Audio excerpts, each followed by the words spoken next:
Ladies and gentlemen, this is the recap of what happened in 2024. So at the end of 2023, Baba had a deal called NADCO. The deal was about high cost of living.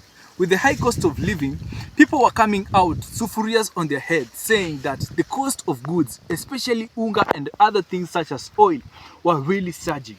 So he had a deal. The deal incorporated IEBC, and little did we know about AUC chairmanship. So with this high cost of living, the president had an urge to go and collaborate with the international communities, international institutions such as the WEF, the World Bank, and the IMF. With these institutions, we can see clearly that the president had communications with these people, and it led to the creation of the Haiti mission. The Haiti mission that required 1,000 police officers to go to Haiti and neutralize the problem that was there with Cheriza, gang members of Haiti. As we went into 2024, at the start, there was an incident by the General Francis Ogola in Elgeyo Marakwet, which led to a lot of tension with our defense forces, asking, was this orchestrated or was it natural death? As we were going into it, we realized that there was fake fertilizer on the soils of our plants. As we were going into our plants, we realized that this fertilizer was filled with mutua and all these other things that were not necessary for fertilizer, bringing in the fake fertilizer scandal by the CS Linturi. And there was creation of these organs that led to the finance bill protests in the year 2024 on around June. As I created a podcast on the finance bill protests, there are certain things that were peculiar that were leading to such stress among the people of Kenya. People were asking, were these taxes necessary? This is overtaxation, and this overtaxation was against your manifesto. And that is why Kenyans went out into the streets to actually protest the finance bill protest. And when we were looking at the finance bill protest, there are various things such as abduction that came with it, killing of Gen Zs, and these things such as Mukuru kwa Njenga, where there were women who were actually found out that they were buried at Mukuru kwa Njenga. With this Mukuru kwa Njenga, it led to so much distress among women, bringing the case of femicide and bringing the bill of femicide. When we were going into the finance bill protest, we realized that there are certain things that the president tried to reform. One of them being the higher education funding model. There was a funding model that was actually the previous one, was actually a block funding. The school is given billions of Kenyan shillings, and then it is responsible for the whole lot. But right now, it is we go for ban, in which the president is actually asking Kenyans to pay in terms of bands. Are you rich? You pay more. Are you poor? You pay less. Is this actually a good funding model for Kenyans, or is it going to bring stress to the parents of these Kenyans? In this distress, there were many Kenyans who came out to say that they don't want the new funding model. And in the same note, there was this CS who actually came in. Baba brought in CS into the government. CS such as John Mbadi, there was CS such as Opio Andai, and many other 2 CSs that were brought into the government to actually bring the broad-based government. This broad-based government was the thing that actually brought distress among Kenyans, realizing that there was no longer an opposition and the people became the opposition. As the country went on with this doing, there was the Morara Kebaso. Morara Kebaso came in. And when Morara came in, he came in to look at the projects that the president launched and whether these projects were actually brought to fruition or these projects stalled. There was a lot of shame to the government where there was realization that many of these projects, they were not done and the money was actually distributed to the various exchequer accounts. When we were looking into this, Morara Kebaso came clearly and he became an icon in these government protests.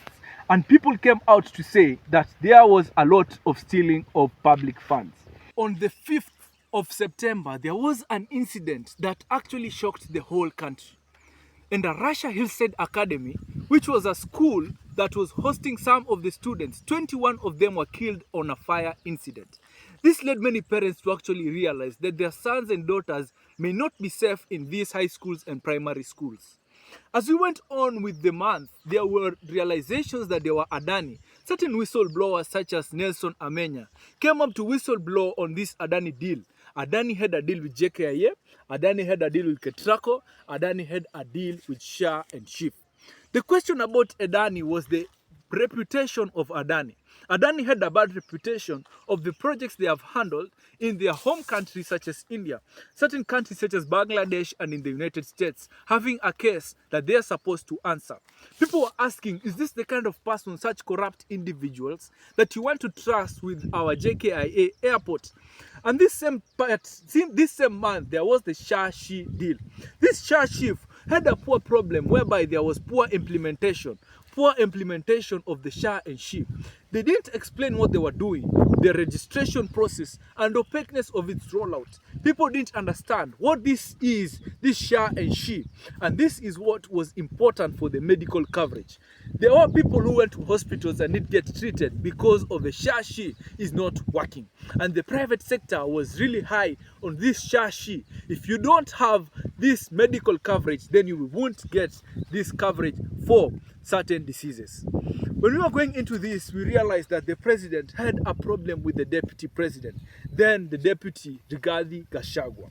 The impeachment process was very brief, almost 1 week, where Mutuse had a problem with Rigathi Gachagua and he went forward to parliament to table a bill to impeach the deputy president. The deputy president was impeached briefly, impeached by the parliament, impeached by the Senate, and then CS in charge of Interior, Kithure Kindiki, was sworn in and a holiday was made for that event. As we were going into the year, we realized that the United States had various elections. These elections of the United States were like Kamala Harris versus Donald Trump. Donald Trump was well known for his first term, and his first term was in the COVID season, and people wanted to bring back Donald Trump for various issues.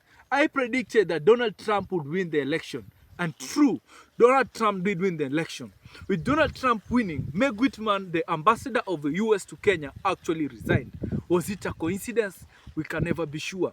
But with the Donald Trump winning the election, BTC actually hit 100K. And what does that mean for the crypto industry? And as we went on, we realized that the president actually met with the then former president Uhuru Kenyatta. Is this a strategy for him to win the 2027 elections? Or is this something else that he is organizing? Because we are well aware that he is losing ground of Mount Kenya and the Gen Z people. When we were looking at these various greetings that the president had with the then former president Uhuru Kenyatta at his Gatundu home, we realized that there were various 2 weeks later, certain CS such as Lee Kinyanjui, Kagwe, Mutai Kagwe, that were actually embedded into the government to become certain CS. And this became such a thing of discussion in the country.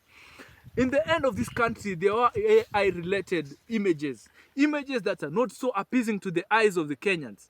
These images were actually seeing certain people such as the president who were half naked sometimes in the casket and other times even being stoned. This has led to high surging of abductions in the country. And as we speak, there is Mandamano the day before today, whereby people are like, Monday ni Monday. Monday ni Monday, saying this meaning that they are going for protests to end abductions in Kenya. Is this the end of 2024 or there's something coming in 2025? Ladies and gentlemen, I want you to tell me what you expect in 2025.